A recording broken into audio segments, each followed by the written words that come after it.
স্ক্রিনের ওপর আমার পাশে যে ছেলেটিকে দেখছো এ আমার বন্ধু, এখন ইন্ডিয়ান আর্মিতে কাজ করে। এর জীবনে সফলতা পাওয়ার গল্পটা কিন্তু খুব একটা সহজ ছিল না। সে ছোটবেলা থেকেই বারবার চাইতো জীবনে একটা বড় কিছু করার, কারণ পরিবারের আর্থিক অবস্থা খুব একটা ভালো ছিল না। বাড়ির আর্থিক অবস্থা এতটাও ভালো ছিল না। পরিবারের একমাত্র ছেলে ছিল সেই। আমরা দুজনেই একসাথে মাধ্যমিক দিই, উচ্চ মাধ্যমিক দিই, এবং তারপর সে কলেজে অঙ্কে অনার্স নিয়ে ভর্তি হয়। কিন্তু সে অঙ্কে অনার্স কমপ্লিট করতে পারেনি। উচ্চ মাধ্যমিক পাস করার পর তার বাড়ির অবস্থা আস্তে আস্তে অনেকটাই খারাপ হয়ে যায়। তখন তার টার্গেট ছিল যে কোনো উপায়ে একটা চাকরি জোগাড় করা, কারণ বাড়ির আর্থিক অবস্থা খুব একটা ভালো ছিল না। তখন সে সিদ্ধান্ত নেয় ডিফেন্স লাইনে যাবে, ইন্ডিয়ান আর্মিতে কাজ করবে।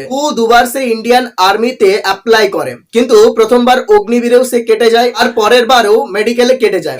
দুবারের ব্যর্থতা তাকে হতাশ করে দিয়েছিল। এর পরের বার সে আরেকটা পোস্টে অ্যাপ্লাই করে, কিন্তু তার পরের বারও ব্যর্থ হয়ে যায়। সে প্রতিদিন তার কষ্টের কথাগুলো আমাকে বলতো, তার ব্যর্থতা হতাশার কথাগুলো আমাকে বলতো, পরিবারের আর্থিক অসচ্ছলতার কথা প্রাণ খুলে আমাকে বলতো। অনেকটা সময় আমরা এই গল্পগুলো করতে করতেই সময় কাটিয়ে দিতাম। তারপরে একদিন হঠাৎ করে ভাগ্যের কি পরিহাস, তার মাও একদিন হঠাৎ করে পৃথিবীর মায়া ছেড়ে চলে গেলেন। কষ্টটা তার সব থেকে বেশি ছিল।